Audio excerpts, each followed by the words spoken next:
Right chef. So ఇక్కడ ఏమేమి ఉన్నాయి అసలు మాకు ఇంగ్రీడియంట్స్ ఎక్స్ప్లెయిన్ చేయండి. అఫ్ కోర్స్ కనిపిస్తున్నాయి బట్ మీ మాటల్లో వినమనాలి మాకు. అందరికీ నమస్కారం అండి. నా పేరు షెఫ్ కుమార్. ఇప్పుడు మనం ఆవకాయ పికిల్ చేయబోతున్నాము. ఇప్పుడు మనం ఇక్కడ పుంచా అని ఒక మ్యాంగో వెరైటీ ఉంది. ఇది స్మాల్ డైస్ కట్ చేసి పెట్టుకున్నాము. తర్వాత మస్టర్డ్ ఆవు పిండి ఉంది. కల్లుపు పౌడర్ చేసి పెట్టుకున్నాము. ఇక్కడ గుంటూరు చిల్లీ పౌడర్ పెట్టుకున్నాము. తర్వాత హోల్ గార్లిక్ ఉంది. తర్వాత క్రష్ గార్లిక్, తర్వాత పసుపు, తర్వాత హోల్ మెంతులు, తర్వాత మెంతి powder.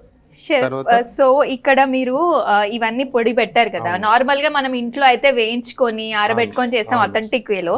How do you guys do this? అంటే మీరు కూడా అదే ట్రెడిషనల్ మెథడ్ ఫాలో అవుతారా? అవును, ట్రెడిషనల్ మెథడ్ ఫాలో అవుతాం. ఇది కల్లుపు ఇక్కడే పౌడర్ చేసుకున్నాము. Okay, nice. Methi mustard powder కూడా ఇక్కడ రోస్ట్ చేసి పౌడర్ చేసుకున్నాము. ఇది మాత్రం 3 మ్యాంగో చిల్లీ పౌడర్ బ్రాండ్. ఇది పికిల్ గానే స్పెషల్ గా వస్తుంది. ఆ చిల్లీ పౌడర్ వాడాము. ఇది మంచిగా ఉంటది.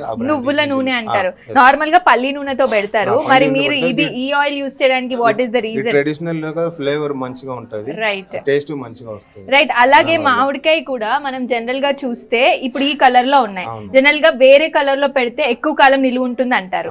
మరి ఈ కలర్ లో పెడితే మరి ఎక్కువ కాలం ఉంటుందా? What is the speciality? What precautions you take before choosing this mango? ఏం చేస్తారు? బాగానే ఉంటది. ఇది పునస అనేది ఒక వెరైటీ. ఇది కొంచెం పుల్లగా ఉంటది. ఇది సెలెక్ట్ చేసి మళ్ళీ కడిగి తుడిచి తర్వాత కట్ చేసి ట్రెడిషనల్ వేలో కట్ చేసి తర్వాత కొంచెం ఎండలో 1 hour ఆరబెట్టి తర్వాత ఇక్కడ పెట్టున్నాం. సో ఇది సంవత్సరం పొడవునా ఉంటది, పాడవకుండా ఉంటది. ఒక డ్రాప్ వాటర్ కూడా లేదు. వాటర్ లేకుండా ప్యాన్ నుంచి మామిడికాయల నుంచి అన్ని తుడిచిపెట్టాము. రైట్.